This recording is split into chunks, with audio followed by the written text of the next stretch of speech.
اور جو آپ نے بتایا کہ یہ کیا ہے آیت، اس پہ پھر سوال اٹھیں، اس وجہ سے وہ آپ سے پوچھ رہا ہوں میں۔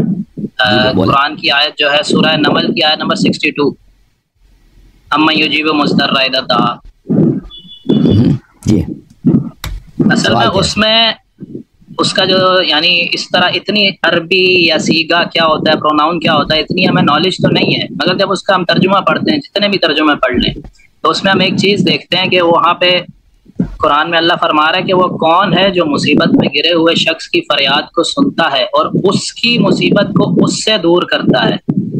ایسا محسوس ہوتا ہے کہ یہ آیت الگ ہے اور جو اگلی آیت بتائی جا رہی ہے وہ الگ شخص کے لیے ہے کہ اور تم کو کون اگلوں میں خلیفہ یا خلفاء الارض مناتا ہے۔ پیچھے پروناؤن اور تھا، اس آیت میں پروناؤن اور ہے۔ تو جس طرح آپ بول رہے ہیں کہ خاص طور پہ اہل بیت کے لیے کہ ان کو دنیا کی خلافت دی جائے گی، تو یہ کس طرح ایک ہی شخص کے لیے یوز ہو رہا ہے؟ یہ کیسے؟ جیسے آپ کو بتا رہے ہوتے ہیں نا کہ جو آیت تطہیر ہے انما یرید اللہ سے پروناؤن چینج ہو رہا ہے، سیم ٹو سیم مجھے یہاں پہ بھی ایسا ہی محسوس ہو رہا ہے کہ پروناؤن چینج ہو رہا ہے۔ تو دونوں آیتیں ایک ہی کانٹیکسٹ میں کیسے ہیں یا ایک ہی شخص کے لیے کیسے ہیں؟ تو اس میں یہ اس آیت میں پہلی بات یہ نہیں ہے کہ آپ ماں سوا اللہ کو نہیں پکار سکتے، بس یعنی کون ہے؟ نہیں میں وہ پوچھ ہی نہیں رہا، وہ سوال ہی نہیں ہے میرا، میں تو یہ آپ سے پوچھ رہا ہوں کہ جی تو ہم آیا شریفہ کو دیکھتے ہیں۔ آیا یہ ہے میرے بھائی، آیا مبارکہ یہ ہے، بسم اللہ الرحمن الرحیم، امن یجیب المضطر اذا دعاہ، کون ہے وہ جو مضطر جب مضطر اس کو پکارتا ہے اس کو جواب دیتا ہے۔ یہ ایک جملہ ہو گیا، ٹھیک ہے نا، جملہ ہو گیا۔ پھر واو، یہ واو عاطفہ ہے، عطف کرتا ہے یجیبو پر، اور وہ یکشف السوء، اور وہ کیا کرتا ہے؟ برائی کو دور کر لیتا ہے۔ یہ دو جملے ہیں، جملے برائی کو دور کر لیتے، ایک مستقل جملہ ہے، لیکن یہ مستقل جملہ عطف ہے، اسی کا ماقبل سے مرتبط ہے، وہ ماقبل ہی سے تعلق رکھتا ہے، اس پہ عطف ہے۔ ہاں، اس کے بعد وَيَجْعَلُكُمْ، اور وہ آپ کو خلفاء الارض بناتا ہے، یہ بھی عطف ہے۔ ہاں، یہ وہ جس طرح وہ یکشف السوء جو ہے، واو یکشف السوء، یہ عاطفہ ہے، جیسے اردو زبان میں کہتے ہیں اور یہ کرتا ہے، یہ اور سو کو وہ دور کر لیتا ہے، برائی کو دور کر لیتا ہے، اور آپ کو خلفاء الارض بناتا ہے۔ تو یہ جملہ بھی عطف ہے ماقبل پر۔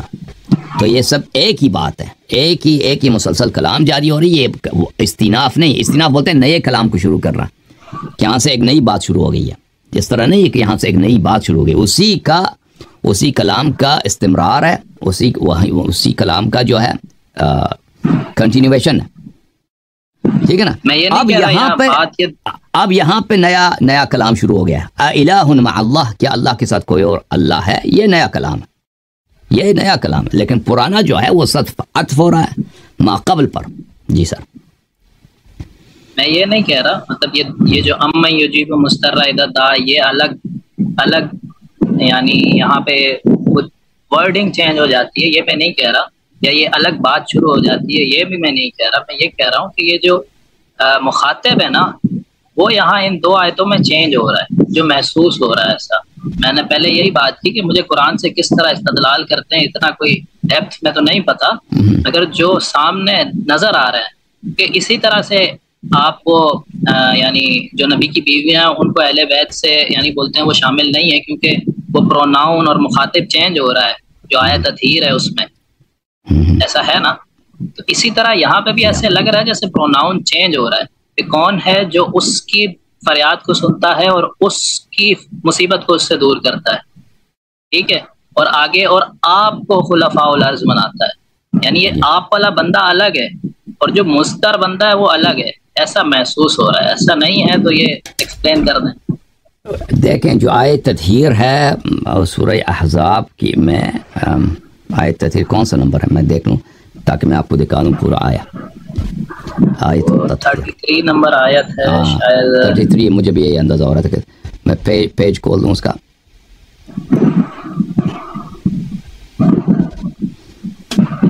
پیج نمبر میں دیکھ لوں، پیج نمبر ہے 422۔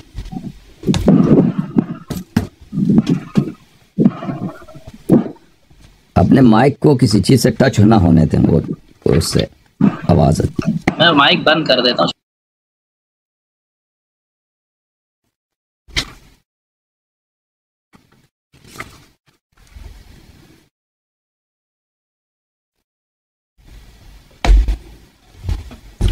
دیکھیں سورہ آیت تطہیر میں اس طرح ہے، معاف کیجیے گا، آیت تطہیر میں اس طرح ہے. اعوذ باللہ من الشیطان الرجیم.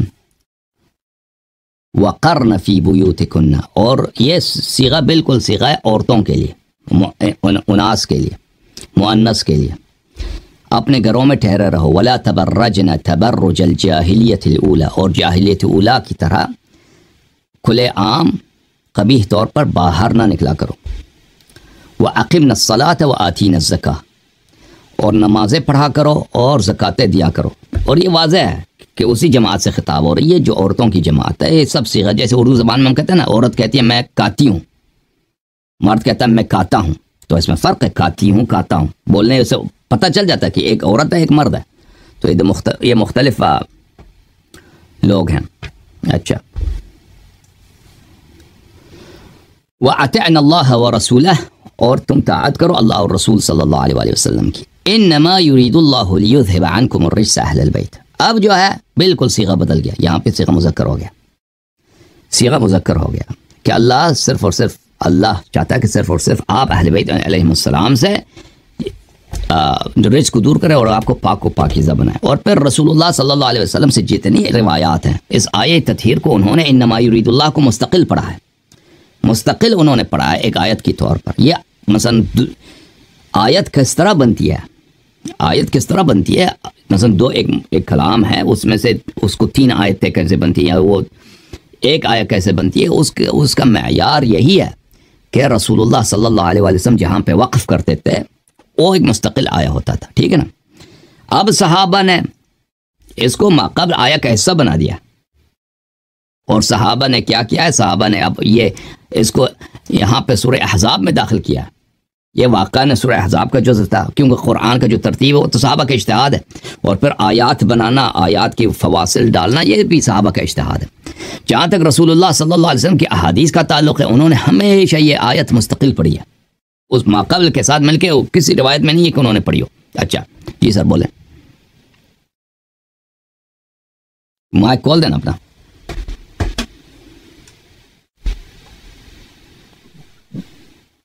جی اچھا، میں یہ کہہ رہا ہوں کہ اس آیت پہ بالکل کوئی مجھے شک نہیں ہے. یہ آیا ہے خاص طور پہ انہی کے لیے جن کو رسول اللہ صلی اللہ علیہ وآلہ وسلم نے چادر کے نیچے لیا، صرف ان کے لیے ہے اور کسی کے لیے نہیں ہے. میں اس آیت سے یہ بول رہا تھا کہ میں سمجھ گیا آپ کی بات، تو توضیح دینے کی ضرورت نہیں ہے، میں سمجھ گیا ہوں آپ کی بات. تو عرض یہ ہے کہ یہاں پر جو صیغہ چینج ہو رہا ہے، اور اس کے علاوہ جس کا جو شان نزول ہے، روایات احادیث بہت زیادہ ہیں کہ یہ مستقل طور پہ یہ قطعہ نازل ہوا ہے، اور رسول اللہ صلی اللہ علیہ وسلم نے اس کو مستقل طور پہ پڑھا کرتے تھے، ماقبل کے ساتھ نہیں پڑھتے تھے. تو عرض یہ ہے کہ یہ مستقل آیا ہے. عرض یہ تھا. اب آتے ہیں آئے اما یجیب کے پاس. اما یجیب المضطر اذا دعاہ، یہاں پہ صیغہ چینج نہیں ہو رہا بھائی. آپ جو سمجھتے ہیں کہ یہاں پر اگر اما یجیب میں کون ہے جو مضطر کی صدا سنتا ہے، مضطر کی دعا سنتا ہے، اجابت کرتا ہے جب مضطر اس کو پکارتا ہے، اور برائی کو دور کرتا ہے، اور آپ لوگوں کو خلفاء الارض بناتا ہے. یہاں پہ ماقبل میں صیغہ غیاب کا بھی نہیں ہے، خطاب کا بھی نہیں ہے. وہ یہ مضطر مخاطب بھی ہو سکتا ہے، یہ مضطر کوئی اور بھی ہو سکتا ہے. ٹھیک ہے نا. اللہ نے کہا مضطر کون ہے جو مضطر کی صدا سنتا ہے اور بدی کو اس سے دور کرتا ہے اور آپ کو خلفاء الارض بناتا ہے. اب یہاں پہ کوئی دلیل نہیں ہمارے پاس کہ وہ مضطر خود وہی ہے جس کو خلیفہ بنایا جا رہا ہے، وہ نہیں ہے. ٹھیک ہے نا. یہ کوئی دلیل نہیں ہے. آیت تطہیر میں ہمارے پاس واضح دلیل ہے کہ وقرن فی بیوتکن ولا تبرجن تبرج الجاہلیۃ الاولی واقمنا الصلاۃ واتینا الزکاۃ واطعنا اللہ ورسولہ صلی اللہ علیہ وآلہ وسلم. یہ سب کے سب یہ کس سے خطاب ہے؟ عورتوں سے خطاب ہے. یہ تو واضح طور پہ جیسے اردو میں ہم کہتے ہیں نا میں کاتا ہوں، عورت کہے کہ میں کاتی ہوں، وہ بولنے سے پتہ چل جاتا ہے کہ اس کا بولنے والا ایک مرد ہے دوسرے کا عورت ہے. تو یہاں پر اس طرح نہیں ہے میرے بھائی میرے عزیز. کون ہے بیچارے کی آواز سنا؟ اب یہ بیچارہ وہی مخاطب ہے جس کو خلیفہ بنایا جائے گا. یہ کوئی دلیل نہیں یہاں پر کوئی قرینہ نہیں کہ یہ وہی نہیں ہے، یہ کوئی کسی اور کی بات ہو رہی ہے. ٹھیک ہے نا.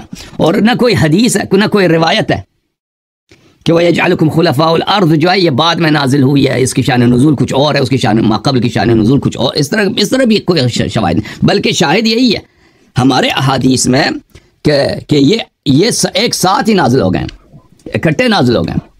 اور رسول اللہ صلی اللہ علیہ وآلہ وسلم نے اس کو کس کے لیے پڑھا ہے؟ امیر المؤمنین علیہ الصلوۃ والسلام کے لیے.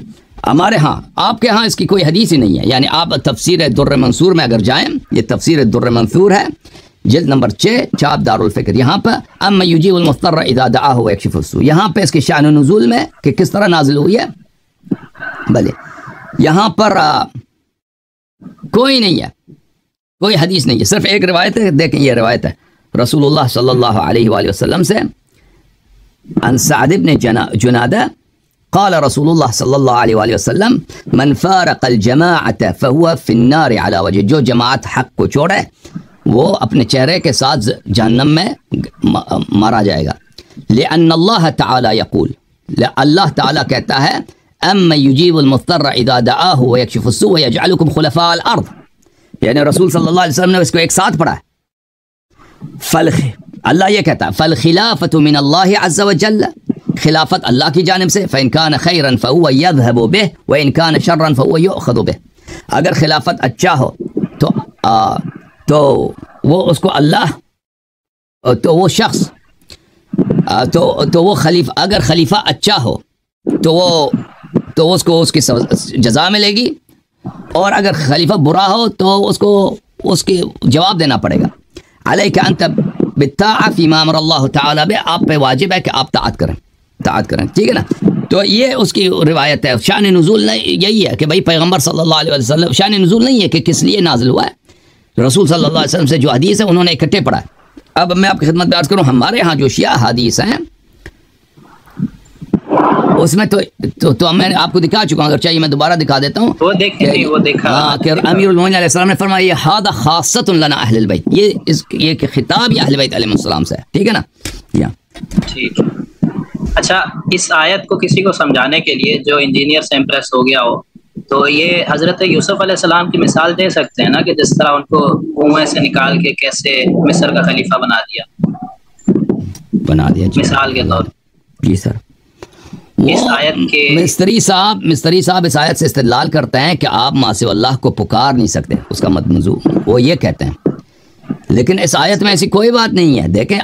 دیکھیں مستر کا جواب اللہ سنتا ہے بلا شک بلا ریب, اور بیچارے کی مدد کرتا ہے, ٹھیک ہے نا. اس بیچارے سے کیا مراد ہے؟ وہ اہل بیت علیہ السلام مراد ہے, جن کو خلفاء بنایا جاتا ہے. اب اس بات کو چھوڑ بھی دیں تو اس آیت میں ایسی کوئی ایسی بات نہیں ہے کہ آپ جب کسی پرابلم میں ہوں تو کسی کو پکار نہیں سکتے, کیونکہ پکار کا جواب دینے والا تو صرف اللہ ہے. آیت میں ایسا نہیں ہے. الگ دونوں اس کو اگر دیکھ لیا جائے کہ یہ الگ الگ ہیں, پھر تو ثابت ہو جاتا ہے, کیونکہ آیت کے اینڈ میں بھی تو ہے نا الہ مع اللہ, اس سے تو ثابت ہو جاتا ہے. لیکن یہ الگ الگ نہیں ہے, یہ بات ہے. یہ بات ایک ہے, الگ الگ بھی ہونا.